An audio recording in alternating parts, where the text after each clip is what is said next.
درود به شما خوبان. امروز نظر به سوالاتی که در طی 48 ساعت گذشته داشتیم میخوام با اونها بپردازم.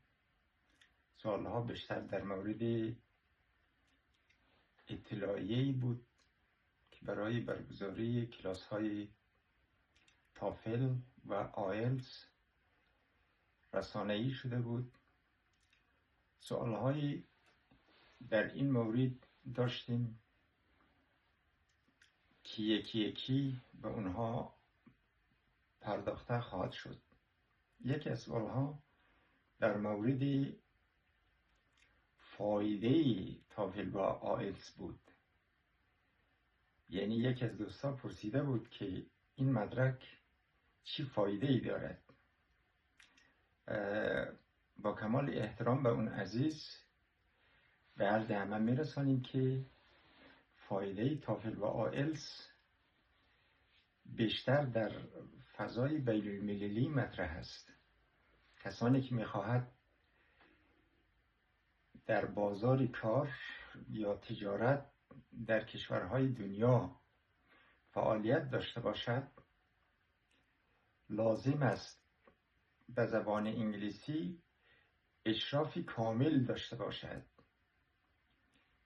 یا کسانی که میخواهند به محیط اکادمیک جذب شود، هیچ دانشگاهی در دنیا پیدا نخواهد شد که از اونها تافل یا آیلتس نخواهد.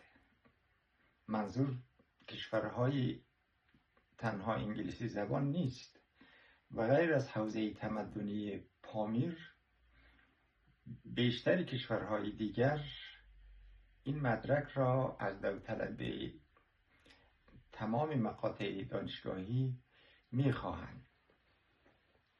از این رو تافل و آیلتس بیشتر در سطح بین المللی مطرح است و فایدهش هم بازار کار و بازار علم و اکادمیک میتوان گفت که در این دو قابل تصوره. سوال دیگه که شده اینه که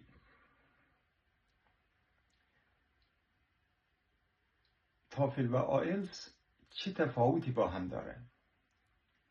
به استحضار برسانم اینجا خدمت شما یادداشت شده که تافل بیشتر چی عرض کنم؟ تافل مربوط می شود به زبان انگلیسی آمریکایی. آیلتس در حوزه زبان انگلیسی بریتانیایی، استرالیایی و نیوزلندی مطرح است. شاید دوستا بپرسد مگر این زبان ها با هم فرق میکنه؟ جواب مثبت است. آره، همشون یک زبان به حساب می آید، ولی شیوه گفتار و اسپلینگ در نوشتار متفاوت است. به خصوص دو کشور استرالیا و نیوزلند لهجه‌ای داره که در مواردی برای آمریکایی‌ها قابل فهم نیست اصلا. خاطره از سفر جورج بوش در استرالیا دوستان مطرح میکنه که نیاز پیدا شده بوده به اینکه کسی ترجمه بکنن. این در این حد متوجه نمیشد لهجه استرالیایی رو. خاطره از دانشگاه بامیان دارم که اونجا بیشتر پیارتی بامیان مربوط به نیوزلند بود و بیشتر نیوزلندی ها. وقتی من به دوستا میگفتم که من انگلیسی اینها رو متوجه نمیشدم، خیلی از دوستا با دیده شک و اگر نگاه میکرد. مگر امکان داره همچین چیزی که انگلیسی رو متوجه نشید؟ لهجه بسیار مهمه. به هر حال تافل مربوط میشه به آمریکا و آیلتس مربوط میشه به انگلستان. تفاوت دیگر در مورد این دوتا اینه که زمان برگزاری تافل 3 ساعته، زمان برگزاری آیلتس 2 ساعت و 45 دقیقه.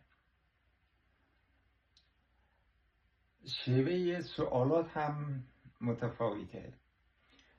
در آیلتس سوالات ترکیبی از تستی و تشریحی و پاسخهای کوتاه، اما در تافل همه تستیه، یعنی کمتر گزینه تشریحی وجود داره. ممکنه به عنوان سلیقه موردی هم 1 یا 2 تا سوال تشریحی باشه، ولی در مجموع تافل بیشتر سوالات تستیه.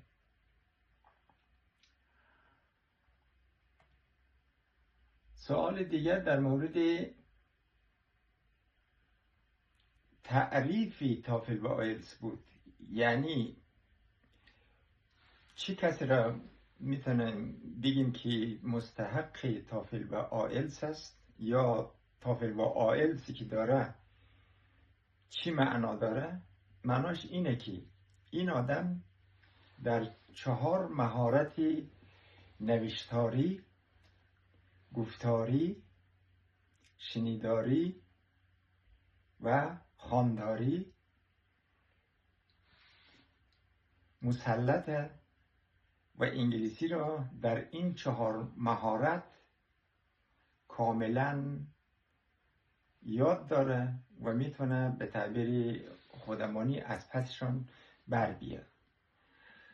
اگر کسی نوشتاری، خوانداری و گفتاریش قوی باشه، شنیداری ضعیف باشه، ممکنه احتمال خیلی زیاد داره که امتحان تافل یا آیلتس را نتونه پاس کنه. سوال دیگه این که پرسیده ما چی کار میکنیم؟ یعنی من به عنوان کسی که میخواهم برای این دوستا کلاس برگزار بکنم، چی کارهایی رو برای این دوستا انجام میدم که موفق شود امتحان تافل و آیلتس را به راحتی پاس کنه؟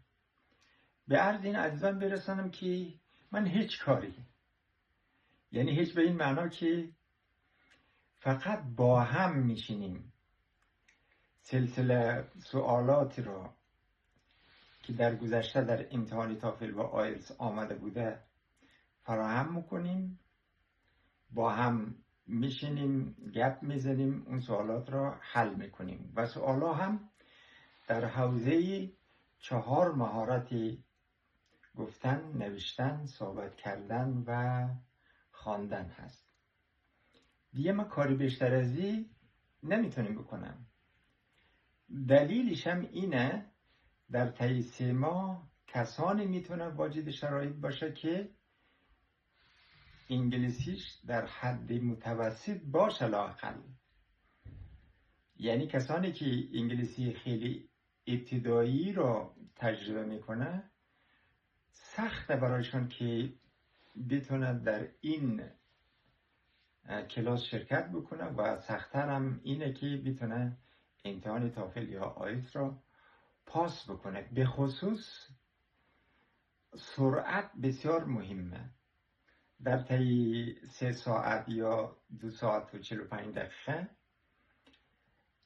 حجم سوالا به قدر زیاده که در بسیاری از بخش‌ها داوطلب کم میاره، مگر داوطلبانی که به قدر کافی تمرین کرده باشه و تست به قدر کافی زده باشه، اینها میتونن روی وقت مدیریت بکنن. فایده دیگری که مثلا این کلاس ممکنه داشته باشه با تمرین کردن تست ها اینه که از نظر اضطراب داوطلب کمی پایین میایه، یعنی به این ترتیب که دیگه اضطرابش خیلی بالا نیست. در سر جلسه امتحان نظر به این که به قدر کافی مسلط بر فضا و تست کافی حل کرده، استرس و استراب نداره. امیدوارم که این سوالاتی که شده بود دوستا گرفته باشه و مهمترین سوال یا حتی پیشنهاد در بخش شهریه بود. مثلا دوستا میگفتن $540 استرالیایی خیلی زیاده. برای این عزیزا توضیح داده شد که این $540 استرالیایی نه آمریکایی، امروزا دلار استرالیا در برابر دلار آمریکا خیلی کمه. از همه اینا گذشته حجم کار زیاده. ما در هفته 4.5 ساعت با هم هستیم و این 4.5 ساعت کار زیادی میخواه، هم آمادگی قبلی و هم ارزیابی بعدی و 3 ماه یا 54 ساعت مدتی کمی نیست. به هر حال با همه اینها از همینجا میتونم خدمت شما عرض کنم که حد اکثر کاری که امکان داره اینه که $40 را هم تخفیف در نظر بگیریم، همون $500 استرالیایی را به توافق برسیم. امید که تا دیر نشده هماهنگی‌های لازم گرفته شود. 3 روز دیگر بیشتر به وقت شروع جلسات نداریم.